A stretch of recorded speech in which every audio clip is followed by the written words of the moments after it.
Hey guys, welcome back to my channel. My name is Emily and today we're doing Family Picks My Books, and this is going to fill the HRCYED family pick spot on my board.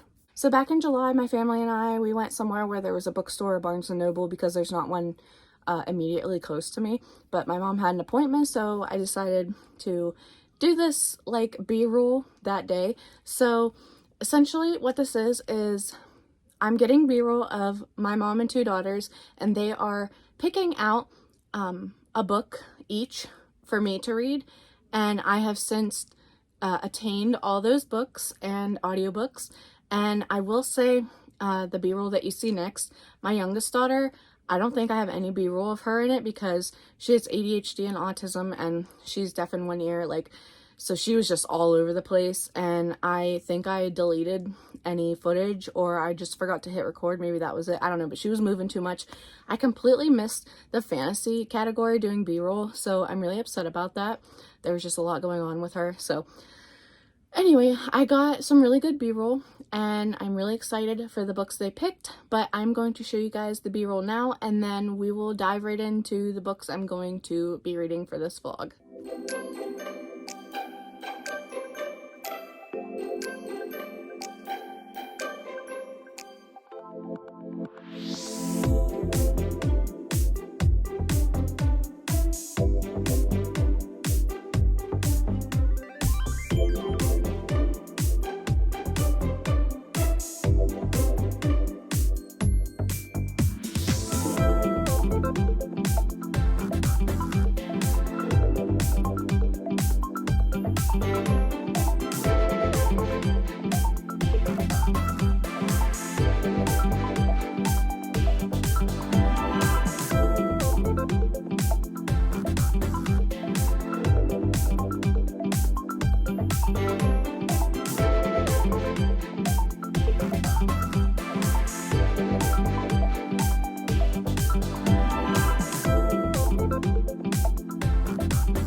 Okay, so it is Saturday, September 7th. I have officially started my first pick for my family picks, my books.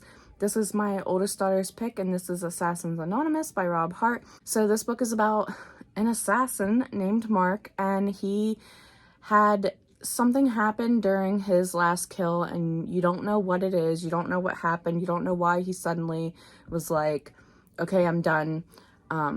But at the beginning, you just know he's done killing. He was like this really great assassin. He was like the top assassin in the world.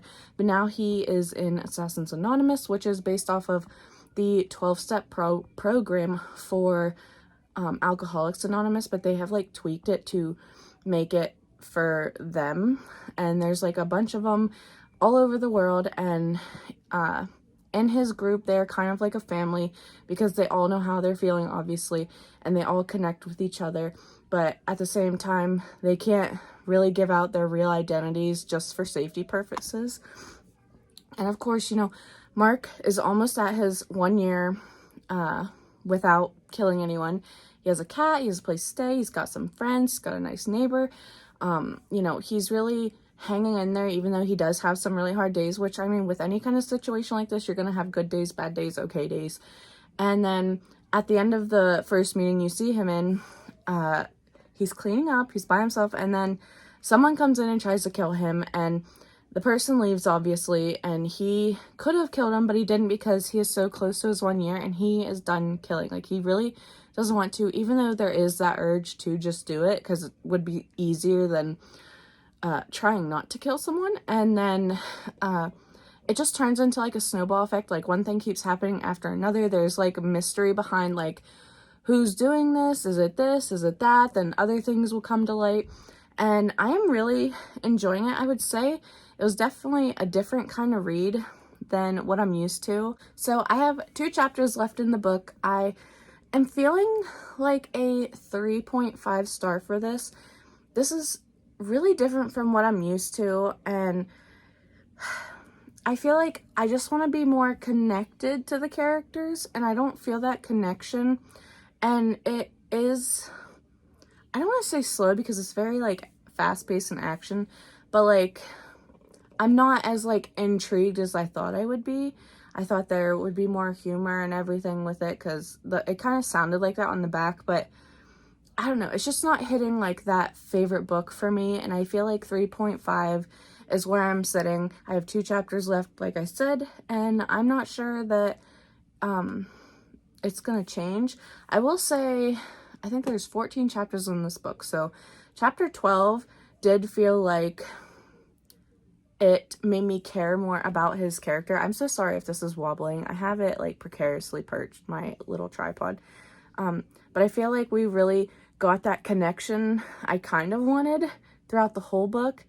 And it made me tear up a little bit by the end because, you know, talking about something that has like truly upset you or causes you to know you want to make a change, that like really hit me for some reason. Like, I don't know, it was just like, it made me get teary-eyed, and it made me really feel for Mark. And I wish we would have had that throughout the whole book, but I feel like we couldn't have the feelings from this chapter without going through the rest of the book the way we did. So I appreciate it more. I could potentially give this 4 stars.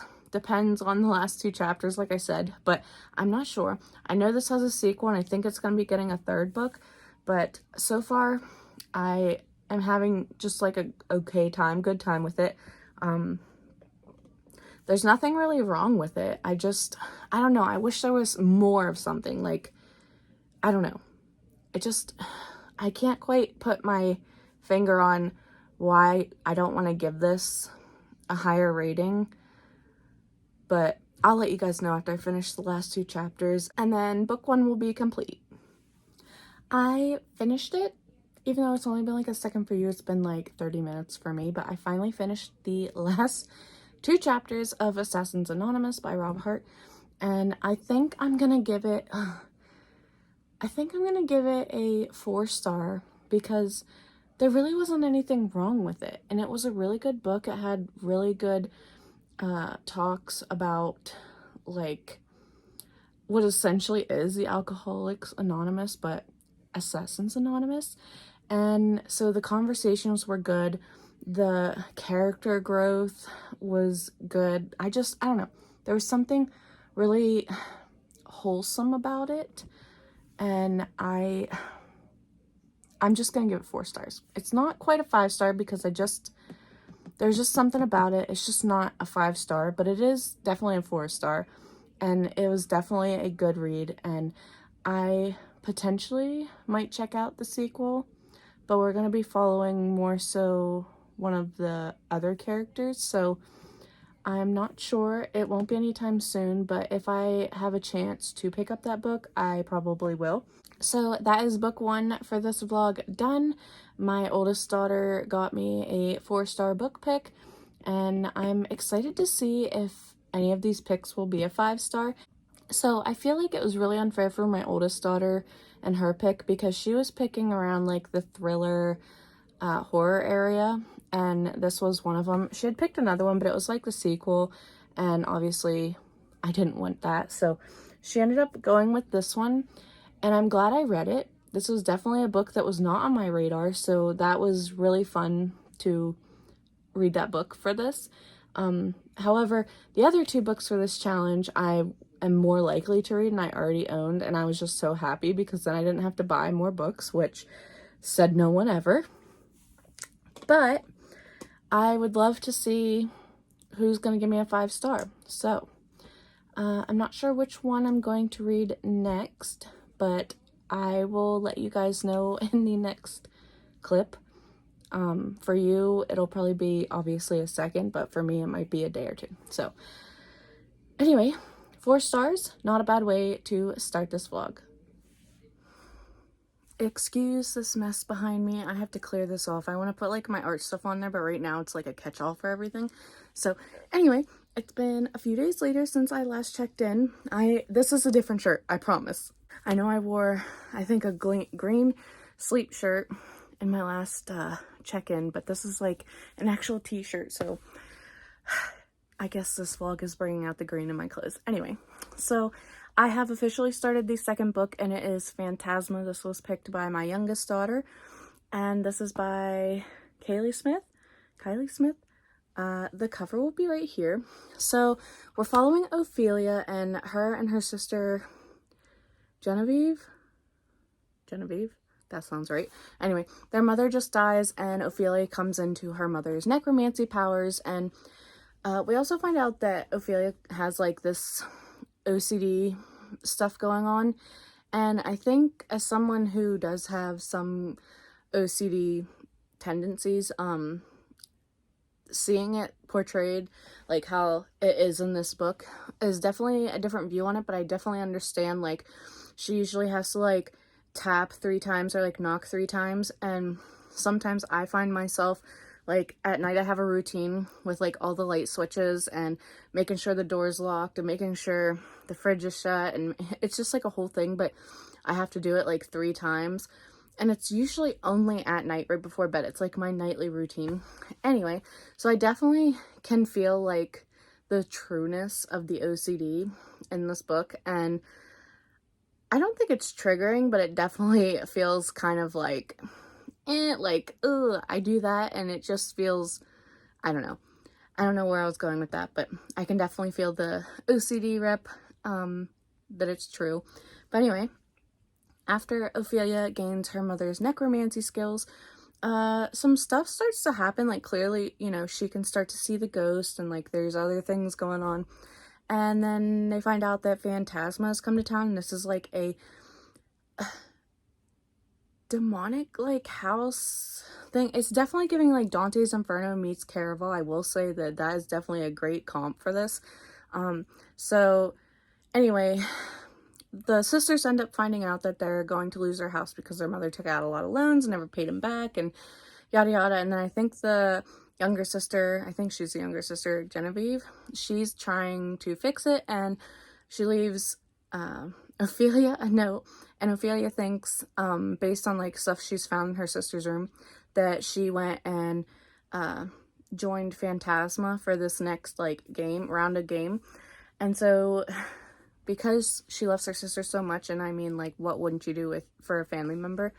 She joins Phantasma in the hopes of finding her, but she finds out that there are, like, different groups, and she's not in a group with her sister. But I'm wondering, like, if the sister is even there, and I don't know. Anyway, but we are also introduced to Blackwell, who is a ghost, kind of, and everyone says he's like Danny Phantom, and I can see that.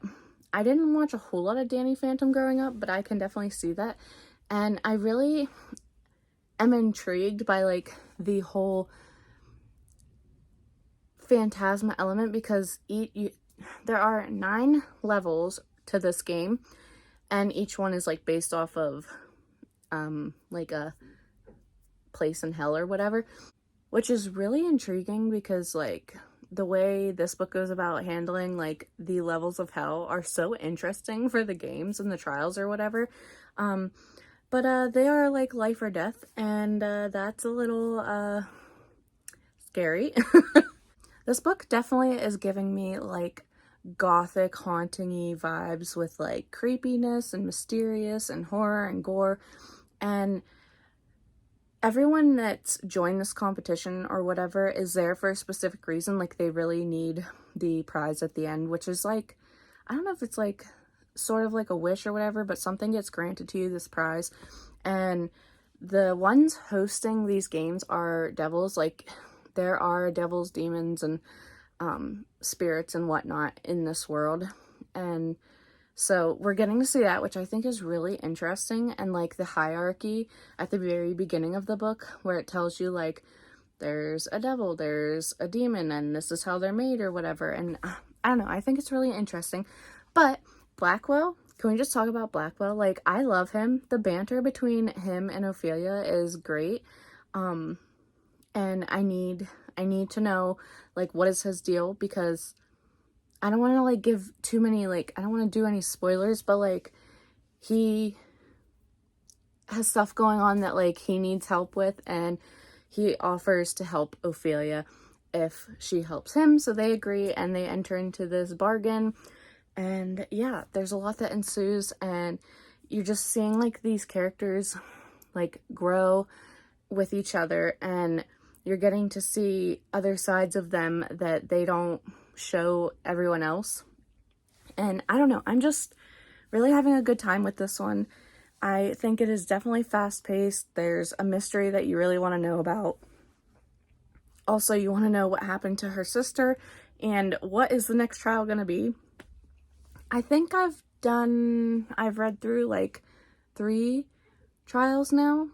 I don't know, but I made myself stop 50% of the way through because I wanted to update you guys, but I don't know how much more I'm going to be able to tell you after this, so I think the next time you see me, I will probably just be finishing this up. I really don't want this vlog to be too long, but I am having a really good time, and also, there's a ghost kitty, like, yes, I think it's Poe, I think that's the cat's name, I don't remember, but I am having a great time, and I'm definitely hooked, because I find myself, like, wanting to pick this back up whenever I have to put it back down, so that's always a good sign.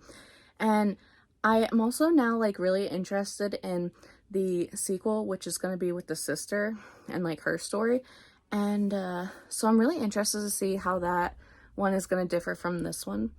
But right now I'm going to finish this book, and it will probably be later tonight that I finish it, so I will check back in with you guys later tonight whenever I have finished this book and let you guys know the rest of my thoughts and the rating. So it is later in the day, and I have finally finished Phantasma. I loved this book. I definitely see the very big similarities to Caraval series, and I'm wondering if Enchantra will also follow the similarities like Caraval had, but, like, in Legendary following the other sister. But focusing back on Phantasma, I'm going to give this one 5 stars. I really liked the gothicness of it. I love that these trials in Phantasma were based off of, like, the 9 levels of hell, like Dante's Inferno. And I also really liked that the stakes for each trial were high, like super high, because in these games you could die, and people did. And you could also be the cause of someone dying in this, and the main character definitely was. And the only thing I will say about it is that For like the level 9, I feel like we got a little bit cheated out of it because like the level 9 was supposed to be like really hard, and I don't, without spoiling it, it wasn't what I thought it was gonna be, but like it definitely had a good twist to it, and I really enjoyed like the backstory for like other things happening and for other characters, and it was just overall I really enjoyed it. And also I will say that I wished there was more going on with Poe the cat. I feel like something else should have been going on with him. I mean, I can't spoil anything, but like I wish we had more like fun moments with Poe. And what else can I say? I don't want to spoil anything. I'm sure like a lot of you watching this have already read this because I feel like I'm the last one to have read this book. But overall, 5 out of 5 stars, really excited. So my youngest daughter has given me a 5-star book and I'm really happy about it.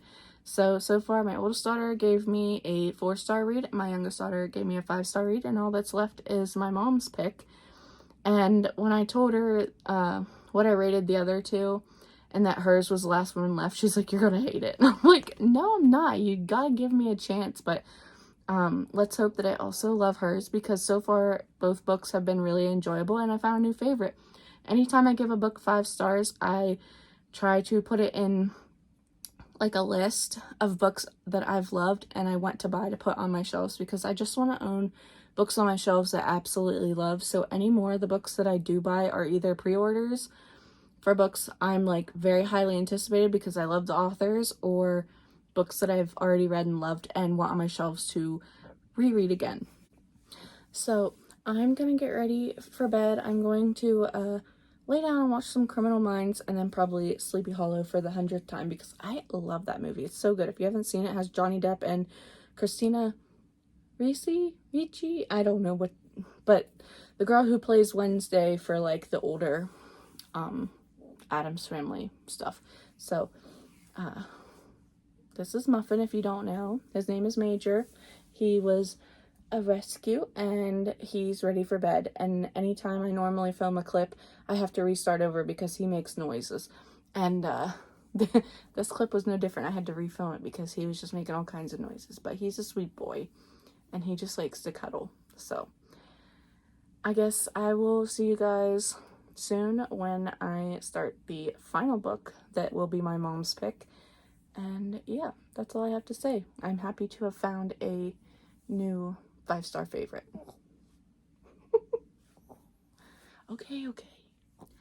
Okay, so it has been a couple days. Excuse my hair, I just woke up, but I wanted to let you guys know that I did start The Undertaking of Heart and Mercy, which is my mom's pick, and I'm not loving it. I'm like 50 pages in and I don't care. I really don't understand the world, and I know usually it takes a little bit, but I feel so confused with it. So we're following Heart and Mercy. They each get kind of a point of view. I think it's in third person, but they're both whiny. They're both lonely. I understand that, but they are also whiny, and I am not having a good time. I'm just trying to like come up with some like redeeming qualities. I feel like everything is just like all over the place. Like this author took a bunch of different things that wanted to happen in this book and just mashed it together without rhyme or reason. And I am not having a good time. And I thought maybe I should give it another 50 pages, but honestly, I don't care.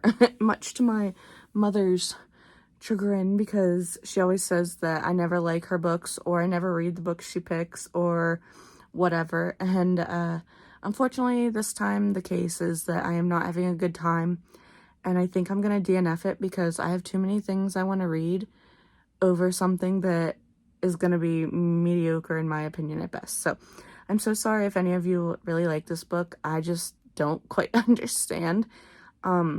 I don't care about the characters. I don't understand the world, and I'm just not having a good time. So I will be DNFing it. Now, normally you wouldn't count any DNFs, but because this was specifically for family pick, I'm going to count it for family pick. However, I will not be using it for anything else. I'm not going to like use it on one of the doubled up prompts just because I didn't finish it. But again, this was for the family pick. So I asked my mom if she wanted me to let her pick another one. She said no. So I'm just going to count it here, and it'll be my only DNF counted in this challenge for the HRCYED, my version, I guess. So unfortunately that was pretty underwhelming ending to this video, but I gave Assassins Anonymous 4, I gave Phantasma 5, so I'm happy that I had 2 good books, and unfortunately this one was a DNF, and I'm really sad because I also have the second book, but I don't know if I'll ever come back to this. Like, someone has to give me some like really good reasons for me to want to try this book again, but for now I am done with it. I really don't care. And I need to move on to my next vlog, which I'm excited about. So I'm gonna go eat my little mini pancakes for breakfast and watch Surreal Estate, which is like a paranormal like real estate thing. It's like a TV show. It's not real, but it's fun and it's on Hulu. So I'm gonna go watch some of that. I have some laundry I have to fold, and then I'll probably try and start my next reading vlog. So I appreciate you guys if you watched till then. I'm so sorry that this ended so underwhelmingly, but it is what it is and it happens. So like this video down below if you liked it, comment letting me know if I should give The Undertaking of Heart and Mercy another try, or if I should just leave it based on like what I've already said about it that I don't like.